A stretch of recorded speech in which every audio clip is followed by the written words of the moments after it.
Hello दोस्तों, welcome to sleepy classes.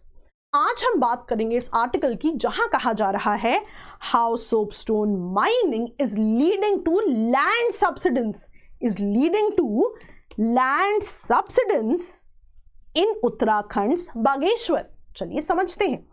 यहां बात हो रही है सबसे पहले सब्सिडेंस की डेफिनेशन की। Definition wise it is sinking of the ground because of underground material movement.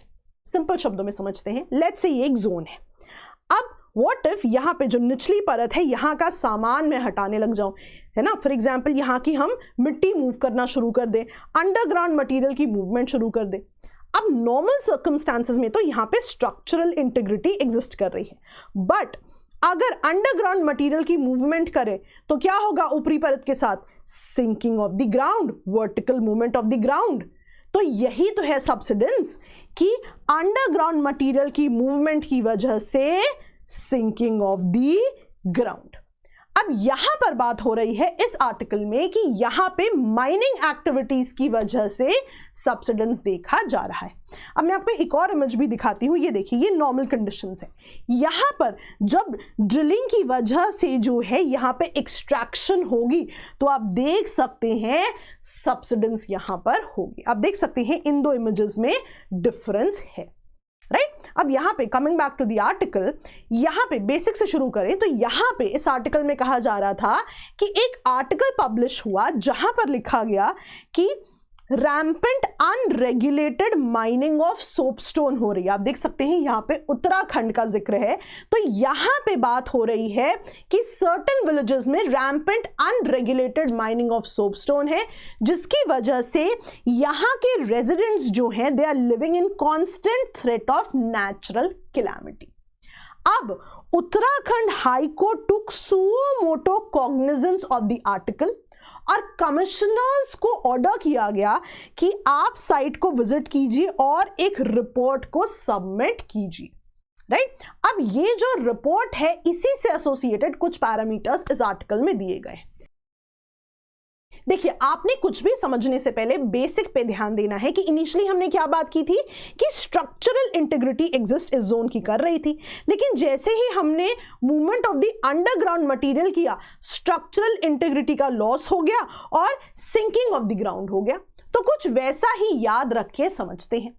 अब रिपोर्ट का कहना है कि माइनिंग ऑपरेशंस हो रहे हैं इन lower parts of the slope. So for example अगर स्लोप एग्जिस्ट भी कर रहा है, यहां लोअर पार्ट्स में माइनिंग ऑपरेशंस हो रहे हैं, है ना, मूवमेंट ऑफ अंडरग्राउंड मटेरियल हो रहा है माइनिंग की वजह से, तो क्या होगा? स्ट्रक्चरल इंटीग्रिटी का डेफिनेटली लॉस होगा, जिससे कि लैंड सब्सिडेंस की प्रोबेबिलिटी बनेगी। अब यहां कहा भी जा रहा है कि जिन रीजन्स में लैंड सब्सिडेंस हो रहा है देखा गया है वहां पर माइंस जो है लोअर स्लोप्स पे या बॉटम ऑफ द टेरेन पे एग्जिस्ट कर रही हैं। अब यहां पर जब माइनिंग होगी, मूवमेंट ऑफ अंडरग्राउंड मटेरियल होगा, स्ट्रक्चरल इंटीग्रिटी पे इंपैक्ट आएगा। कैटेगोरिकली जो ऊपर की तरफ घर होंगे, विलेजेस होंगे, वहां पर तो इंपैक्ट जरूर देखा जाएगा। तो डायरेक्ट इंपैक्ट आएगा stability of the upper slope areas जहां पे विलेजेस हैं। इसके साथ साथ ये भी कहा गया है रिपोर्ट में कि इस रीजन की सॉइल लोमी और लूज है ना। अब एक सिंपल सा एग्जांपल लीजिए। लेट्स से ये एक टेरेन है, यहां पे लूज सॉइल एग्जिस्ट कर रही है, इसका मतलब है प्रोन टू इरोजन।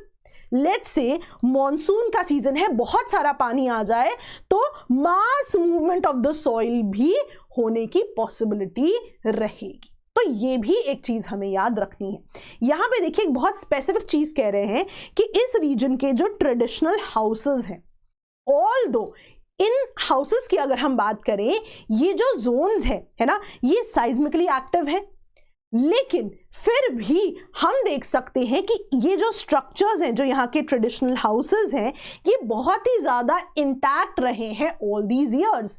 कहने का मतलब क्या है कि कोई रिकॉर्डेड एविडेंस नहीं रहा है यहां पर अभी तक स्ट्रक्चरल फेलियर्स का ड्यू टू अर्थक्वेक्स। लेकिन अब ऐसा नहीं है। अब यहां पे कहा जा रहा है कि लैंड सब्सिडेंस, जैसे हमने कहा कि स्ट्रक्चरल इंटीग्रिटी का लॉस है, लैंड सब्सिडेंस की बात हो रही है, साथ ही साथ डाउनवर्ड मास मूवमेंट की भी बात हो रही है। आप देख सकते हैं हमने क्या पढ़ा था कि सॉइल अगर लूज है तो वेरी प्रोन टू इरोजन। तो अब जो है because of land subsidence, because of downward mass movement, बहुत सारे यहाँ के जो ट्रेडिशनल हाउसेस हैं इनकी फाउंडेशन भी डैमेज हो चुकी है। और ये रिपोर्ट ये भी कहती है कि इस जोन में लैक ऑफ ग्रीन बेल्ट्स भी है। सिंपल सा एग्जांपल समझते हैं ना कि मान लीजिए नॉर्मल सर्कमस्टांसेस में यहाँ पे बहुत सारे पेड़ होते, तो मैं हमेशा बोलती हूँ कि ये चीज आपने याद रखनी है कि पेड़ों की जड़ें जो है सॉइल को जकड़ के रखती हैं। अब जब पेड़ ही बहुत ज्यादा नहीं है, ग्रीन बेल्ट्स बहुत ज्यादा नहीं है सिंपल शब्दों में, तो अब क्या होगा, अब it will lead to more erosion, है ना। और मॉनसून सीजन आया तो मास मूवमेंट भी बहुत ज्यादा होगी। और यहाँ पे माइंस बाउंड्री के आसपास जो है बहुत ज्यादा जो है प्रोटोकॉल्स फॉलो नहीं हो रहे हैं। आप देख सकते हैं स्लोप मॉनिटरिंग प्रोटेक्टिव स्ट्रक्चर्स भी बहुत ज्यादा नहीं है, जिसकी वजह से एक्सेलरेट हो रहा है इरोजन। और रिपोर्ट ने यह भी कहा है कि माइनिंग एक्टिविटीज की वजह से वाटर पोल्यूशन, एयर पोल्यूशन भी यहां पर होता जा रहा है। तो इन चीजों को हमने जरूर याद रखना है। अब बेसिक्स की बात करें, हमने सबसे पहले बात की थी सोपस्टोन माइनिंग की। तो हमें याद रखना पड़ेगा कि सोपस्टोन एक मेटामॉर्फिक रॉक है। अब हम बेसिक्स में पढ़ते हैं igneous rock, sedimentary rock, metamorphic rock. तो ये मेटामॉर्फिक रॉक है, हमें याद करना है। और आर्टिकल में कहा गया है कि according to Indian Bureau of Mines, Rajasthan and Uttarakhand में सब्सटैंशियल रिजर्व्स हैं सोपस्टोन के। तभी आप देखिए यहां पे उत्तराखंड में सोपस्टोन माइनिंग की बात हो रही है। तो इन सभी चीजों को आप जरूर याद रखें। संभव प्रीलिम्स क्रैश कोर्स के बारे में आप जानते हैं, जरूर इसकी जानकारी लें। Thank you so much.